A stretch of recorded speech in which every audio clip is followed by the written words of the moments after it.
Well, welcome to the next episode of Christ-Centered Cosmic Civilization, and I want to do another one about Narnia and explore this issue of the planets, Planet Narnia, Michael Ward's thesis, because it adds a kind of richness and depth to our reading of the Narnia Chronicles. Because what if the Chronicles of Narnia were... Well, they're obviously not just a random collection of fairy tales. There's more. They're obviously a mythological telling of the tale of Genesis to Revelation of the Bible, creation, fall, providence, redemption, right through to new creation with the exploration of discipleship and the mystical path, upward path. All these things are there, so they're not just random fairy tales, but there is this possibility that there's even another layer to them, that they are a carefully constructed symphony, each book tuned to the music of the medieval cosmos. And that's the claim of Michael Ward's groundbreaking thesis, Planet Narnia, which I've read that and also listened to him lecture on this subject compellingly. And Michael Ward argues that each of the 7 chronicles corresponds to one of the 7 planets of the medieval imagination: Jupiter, Mars, Sol, the sun, Luna, the moon, Mercury, Venus, and Saturn. So what we want to do is explore these planetary archetypes and how they shape, or this is how what he claims is that these 7 planetary archetypes shape the atmosphere of each book, showing up in characters and imagery, and why C.S. Lewis might have chosen this hidden architecture to undergird his stories, but also why doesn't he make it more explicit or speak about it? Well, first of all, what is this 7 planets thing? Because that doesn't correspond to the way we see things in the solar system today, and we wouldn't really think of the sun and moon as planets and all of that. So to understand Michael Ward's thesis, we need to step, I nearly said back into the medieval worldview, but for me, I think it's step onwards into the medieval worldview. For the medieval mind, the heavens are alive with meaning and depth and significance and just life and intelligence. Now, the 7 planets, and I have to say planets there in inverted commas, that includes the sun and the moon. They're not just physical bodies. It's not. There isn't. Remember, the medieval universe is deeply is not a materialistic one where the only things are material. There's much more to the Christ-centered cosmic civilization. So these 7 planets are spiritual influences, and they shape the character of the world below. So just quickly, to give us an initial appreciation of this, there's Jupiter is sort of kingliness, festivity, generosity. Mars, war, courage, chivalry. Then Sol, the sun, is light, glory, illumination of mind, and so on. Luna, the moon, is change, reflection, instability. Mercury is about communication, quickness, cleverness. Venus, love, beauty, harmony. And then Saturn is death, coldness, fate. Well, C.S. Lewis, he loved the medieval world and he was a medievalist in his academic training, and he knew this cosmic view intimately. So Michael Ward argues that C.S. Lewis secretly structured the Narnia books around these 7 planetary personalities. And so in this vision of the universe, the Earth is the center of the universe. And then around that move these 7 planets. And then there are the stars beyond that. And in a future podcast episode, we'll really explore that medieval universe. But this kind of model is not entirely Christian, because many features of it are actually from Ptolemy and Aristotle. It's really an Aristotelian structural view of the universe, but infused with lots and lots of Christian theology and meaning. The order of the celestial bodies was determined by their perceived speed and distance from the Earth. So Moon is closest, and that's why they had this category of what is sublunary under the Moon, and then above the Moon you cross like a line with the Moon, because sublunary is life on Earth, and then after the Moon and beyond is Mercury, Venus, the Sun, Mars, Jupiter, and finally Saturn as the furthest away. So, let's actually zone in a little bit more now to think about the symbolism of these planets and systems. So Saturn, we'll go through them again and think about it more. Saturn is associated with old age, like slow and melancholy, cold, dry. People influenced by Saturn were thought to be serious, patient, careful people, but also could be given to being suspicious as well. That's Saturn. Jupiter, royalty, nobility, warm, and this idea of moisture as well. Will some of these things, the humours, we must leave those to a future episode, but we'll come back to that. But Jupiter, people were modest, honourable, generous. So warmth, generosity, modesty, that's Jupiter. Mars, well, the bringer of war, conflict, but also courage, which goes with that. Hot and dry. Like, whether things are dry or moist is very, very important in this medieval universe. So Saturn is dry, Jupiter is moist, Mars is dry, and so people influenced by Mars are courageous and confident. That's if they're in a good place, but if they become bad, violent and treacherous. And it's associated with the colour red, Mars. The Sun is authority, power, glory. It's hot and dry. So that's a dry one.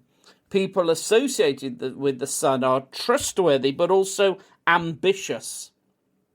Venus is love, beauty, fertility. It is cold and moist, and associated with gardens, musicians, the colour white. Mercury, that's the messenger planet, symbolising speed, communication, intellect. And then the Moon, lunar, change. And then lunacy, like losing your mind or going out of your mind. And the idea is the cycles of the Moon, deeply to do with change, and then that would tap into the idea of werewolves as well, and this idea of people undergoing great change under the power of the Moon. And that's what lunacy is about in the medieval world, being losing your mind under the power of the Moon. But also the Moon is associated with the night, but it's linked to motherhood, and has a green colour. And of course, all these symbolic qualities of the planets are a common feature in medieval art and literature.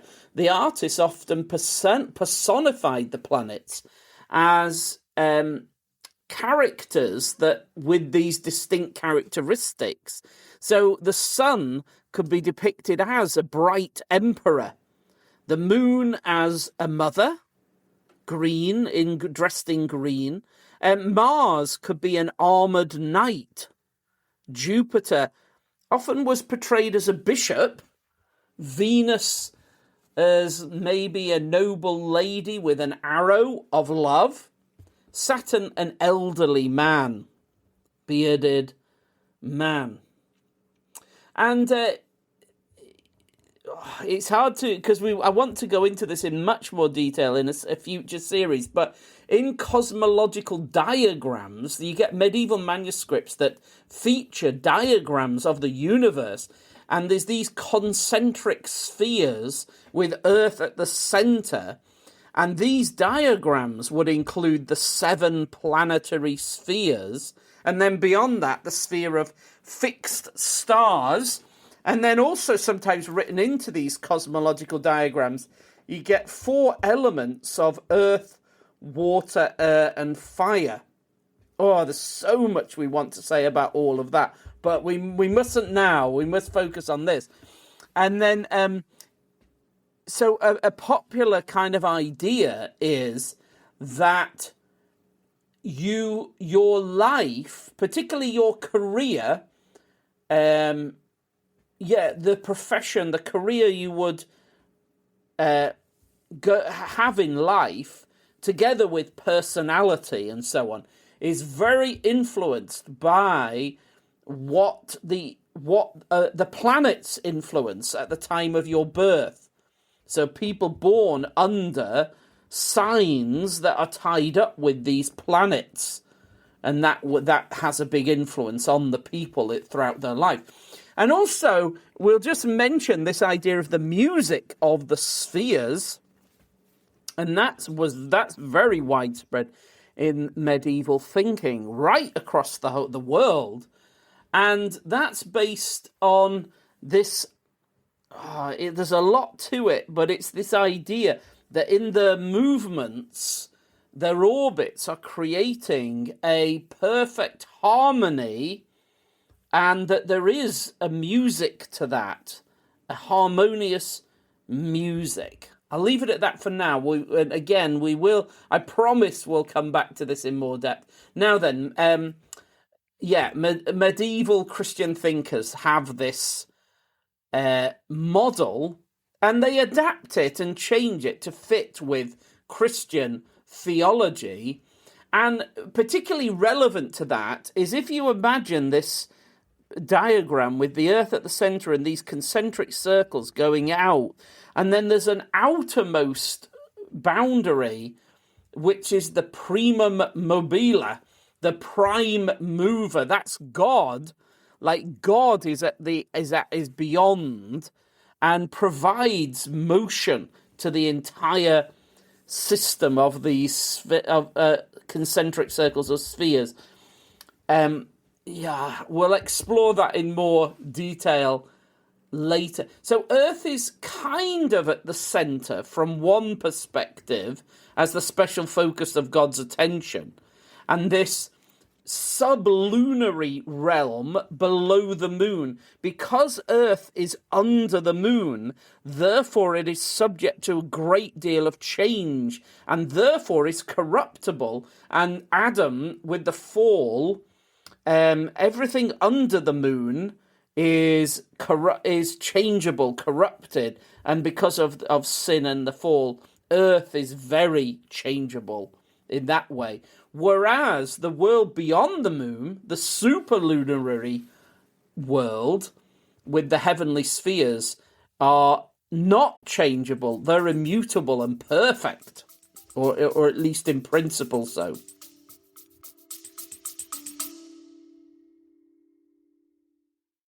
This podcast and all my work depends entirely on donations. It's only through your support that all this research and teaching can be free for so many. If you're in a position to help, please consider supporting the mission by giving to the Biblical Frameworks charity. Find out how at biblicalframeworks.com and look for the Give link. Thank you. And the sun, the S-U-N, the sol, has a role of kind of being very associated with the living God as the source of light and power in the universe. And then this idea of, well, we'll leave that for now. And of course, we know that when with Copernicus and Galileo and the moving to what is actually a more biblical view of the universe, in where you have the sun at the centre. And of course, Copernicus and Galileo do think of the sun as associated with the living God and heaven. But I think it's Copernicus who believed that heaven was inside the sun, and that's why it is so bright. In a way, for them, that must be the centre, not Earth. So it's also, Copernicus and Galileo are also theologically driven, but arrive at a different model of the universe. And it isn't necessarily incompatible with that old symbolic one. But again, that's something we'll have to leave for the time being. So now, let's get into then Michael Ward's. So that's given us this huge background of a universe which C.S. Lewis deeply thinks about, that medieval pattern of the universe. He loves it, and it does occur in his thinking in different ways. But the question is it written into the Narnia Chronicles? Well, let's look at the evidence. We'll walk through each of the novels and see what Michael Ward's thesis is. And the first is that the Lion, the Witch, and the Wardrobe is associated with Jupiter. Jupiter, remember, that is kingship, festivity, and joy. And so in this one, Aslan appears as the great king, restoring Narnia from winter to spring with this movement of joy. And then the coronation of the children at Cair Paravel reflects Jupiter's regal imagery. And then Aslan is the kind of jovial king, because the word jovial there is associated with Jupiter. Jovial king. And then even Father Christmas appears, and he is a really classic Jupiter figure, bringer of gifts. Then Prince Caspian is Mars. Mars is the god of war, but also chivalry and discipline. And the book is filled with battles and trumpets and restoration of true order. And Caspian himself embodies this martial, chivalrous spirit, the young warrior king. So Caspian is the Mars figure. And then Trumpkin the dwarf is a kind of a martial figure. Okay, the Voyage of the Dawn Treader, that is Sol, the sun. Sun represents light, illumination, revelation. The voyage eastward is a journey into the birthplace of the sun, into increasing light, culminating in the vision of Aslan's country in light. Eustace's transformation is a moment of illumination, intellectual illumination, of spiritual illumination. And the idea is Reepicheep embodies solar courage and nobility. The silver chair obviously is the moon. This one is very obvious in that way. The moon associated with change, instability, and the underworld. And the book is filled with darkness, caves, enchantment, shifting realities, change. the lady of the green kirtle uses lunar deception to cloud the children's minds. And wearing green is also classically medieval, associated with the moon. And the characters, Puddleglum with his melancholy realism, reflects lunar instability, but also the lunar faithfulness, that faithful witness idea. So of all of them, this one really does seem very strong, the link to lunar, the moon here. The Horse and His Boy, Mercury, again, yeah, I mean, it's a story about journeys. It's all about journeys, The Horse and His Boy, and Mercury is the god of travellers, messengers, and speech. And of course, these two speaking horses are huge in that. So it's a tale of journeys, disguises, clever escapes. And then Shasta, who is Kor, is a messenger who brings warning of invasion. So, yeah, Bree, Aravis embody mercurial wit and adaptability. This is Michael Ward's argument. The Magician's Nephew is associated with Venus in this thesis. Venus, the planet of love, beauty, and fertility. And so the creation of Narnia is suffused with beauty and harmony. The garden with the apple tree echoes Eden, and that's this like a Venus-based image of love being tested. Diggory's temptation is framed in terms of love for his mother. Aslan's song, you could argue, is a Venusian harmony. Then the last battle, Saturn. Saturn is the planet of death, coldness, and endings. The book's filled with deception, despair, the collapse of Narnia. But Saturn also points to transcendence beyond death. But also, Saturn, when it's in a bad phase, is to do with corruption and foolishness.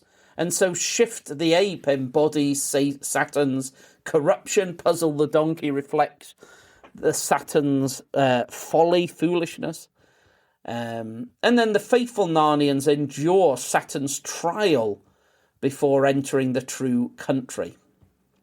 Okay, that's the thesis from Michael Ward. Why would C.S. Lewis do this? Well, Michael Ward argues that Lewis wanted to give each book a distinct atmosphere, a flavour, a tone, a spiritual resonance that kind of suffuses each book with a kind of overall ambience. Now, C.S. Lewis never explained this, but he left it hidden. This is Michael Ward's thesis, that it was hidden, like a secret music beneath the surface. But once you see it, the chronicles take on a new depth. Jupiter gives the Lion, the Witch and the Wardrobe its festive joy. Mars gives Prince Caspian martial discipline.